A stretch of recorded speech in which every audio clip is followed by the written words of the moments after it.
Greetings, greetings one and all. Welcome, it's another day. I'm in a beautiful place called Queen's Wood in Highgate. It's a very ancient wood where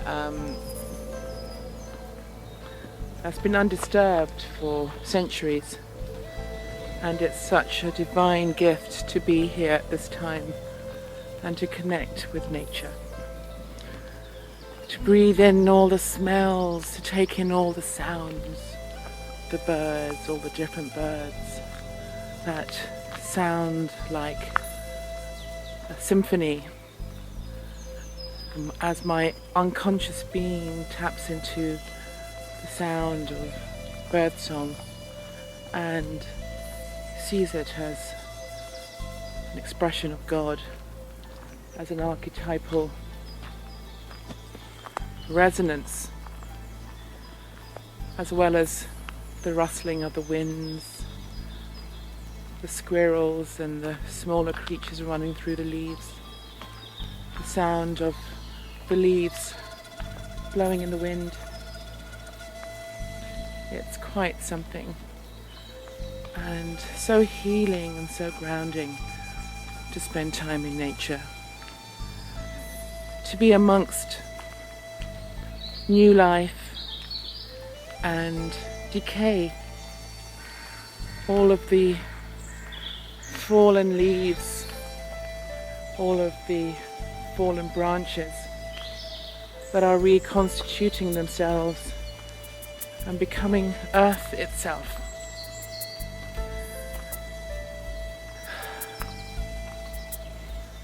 From which new life grows.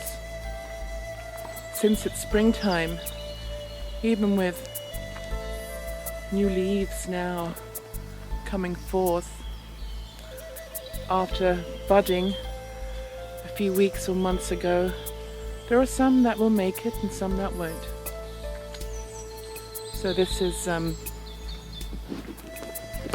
real alchemical, sacred and reverent space to be in, to reflect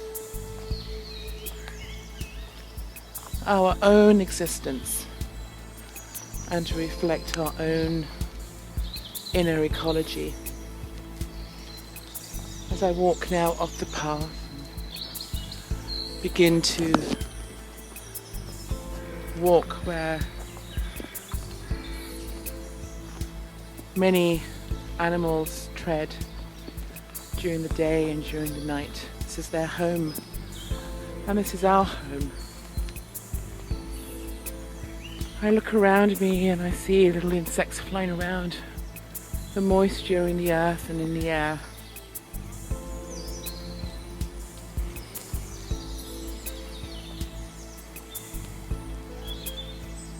Just listen.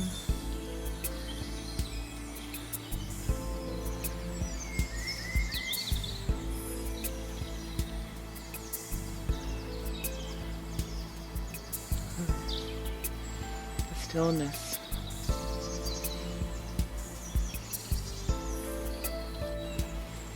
To walk through nature is like walking within ourselves.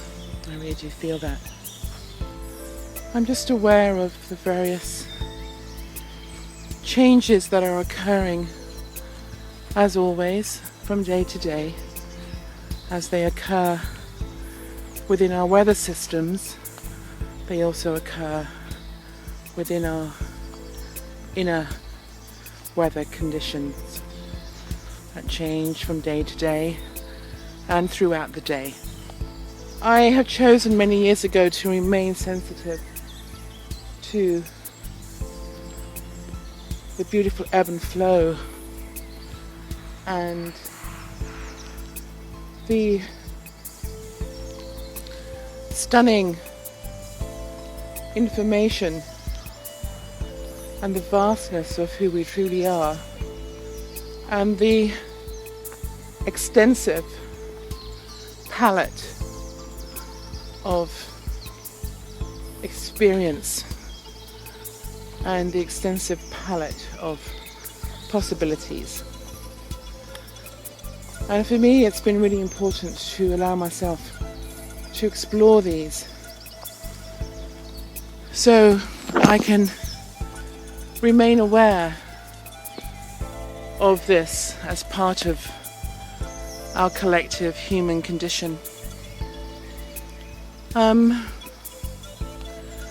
I have an analogy that came to me recently as a bud, a beautiful bud of a flower, tight, crisp, a promise of new beginnings, the promise of flowering within and without.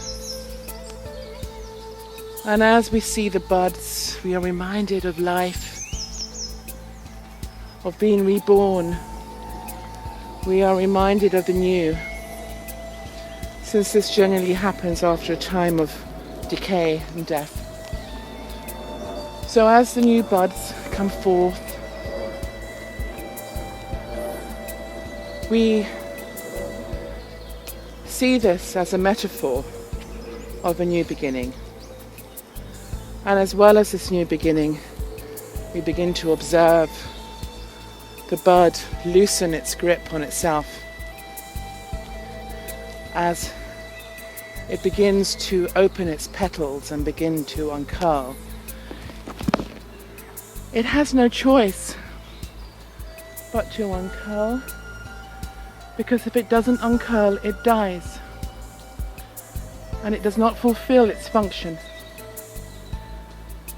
So as it begins to uncurl, it uncurls from the outside in gradually. And in some flowers, the core of that particular flower remains tight until it completes itself, until it completes its unfolding. And as it gets to the center, and as the petals exponentially open up, as it's part of the geometric design of life, sacred geometry, as it completes itself and opens up to the core, and it's fully ripe, and it allows itself to be pollinated by the bees, butterflies, and whatever creatures come to fulfill their task in the whole process. It completes its unfolding and its pollination, and it awaits to bear fruit. And I'm using this analogy because within our own process now, with so many people beginning to move through their own unfolding, and this unfoldment also involves the uncurling of areas that perhaps we have resisted, because we bud and unfold many times through a lifetime, and sometimes we resist our complete uncurling, and therefore we resist our own pollination and being able to bear fruit in certain areas of our being.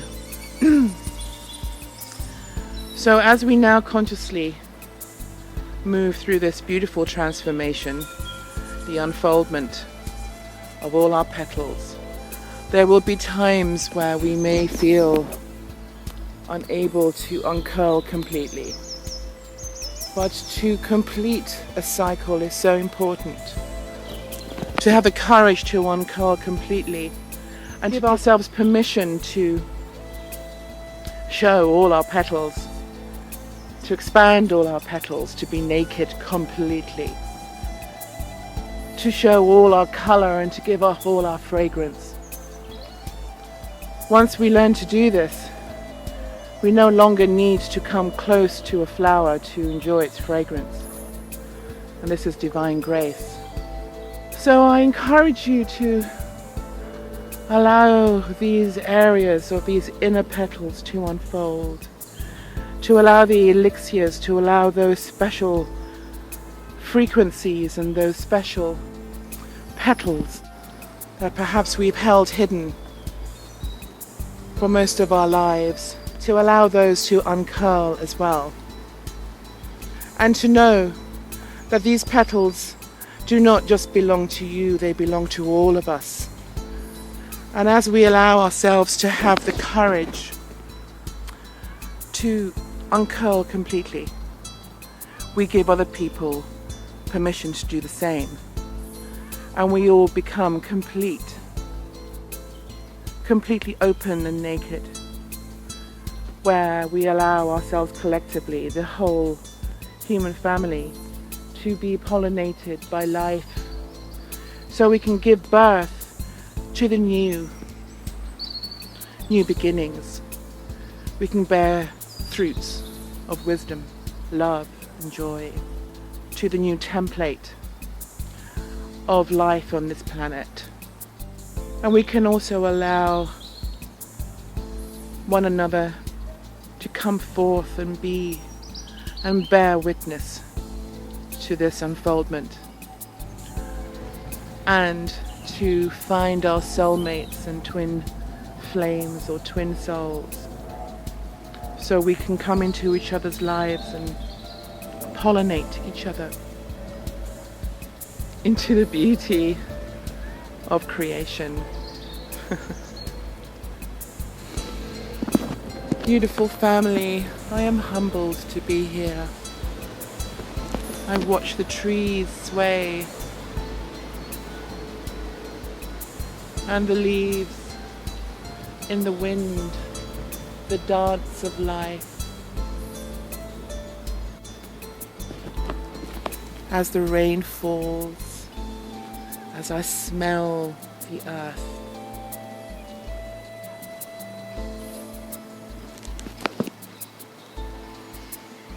As we continue along this path now, if you get to areas that are difficult to expand into, just trust, have the courage to be all of you, perfect just the way you are. Be in a place of forgiveness and acceptance, and allow the process to hold you. For this will initiate you as every petal uncurls in its rightful way. For when we allow ourselves to go with the flow of life, we experience freedom, and we allow ourselves to be all of us in all our glory as a perfect reflection of divine source and creation that we all are, in our own unique way. I know this to be true. And for me, my friends, I have no choice but to continue to unfold. For what else is there to do? And what else is there to be? But all of me, all of you, just the way you are. So let it be, so let it be. I take a few breaths now as I open up to this truth and accept it as my birthright. As I anchor myself on this planet and open up to the heavens, I know myself to be a conduit between heaven and earth. So I can receive all information, all the wisdom, all the healing, all the medicine that is here by divine right for every experience we have, to recharge, to rebalance. As I move through nature, as I allow myself to stand in my sovereignty and to sit in silence and to listen. For even as I speak, the wisdom comes from the silence between each word. That is what gives it its power. The space between each sound. The space within the silence of what is. Thank you. I love you so much. My name is Alaenura. I am another you. And I am here right now as a reflection of you. We are all reflections of each other. Be well, my friends. And know that everything makes perfect sense. Everything makes perfect sense. As we look back through life and certain experiences, and we realize that each experience has brought us to where we are now. Each budding, each flowering, every separation, each death, each decay, every letting go. And as the cycle repeats itself, bringing us further wisdom, reminding us of who we are, who we truly are.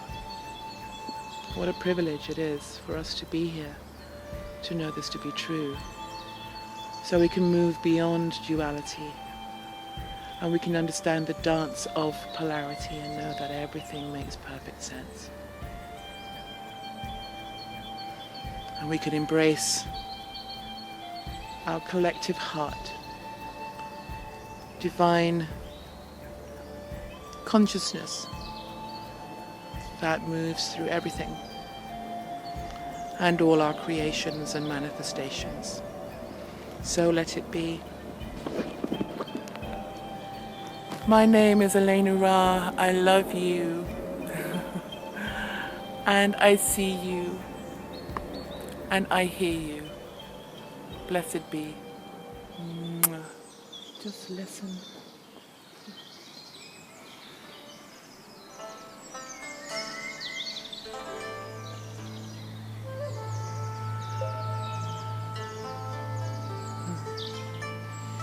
Stillness.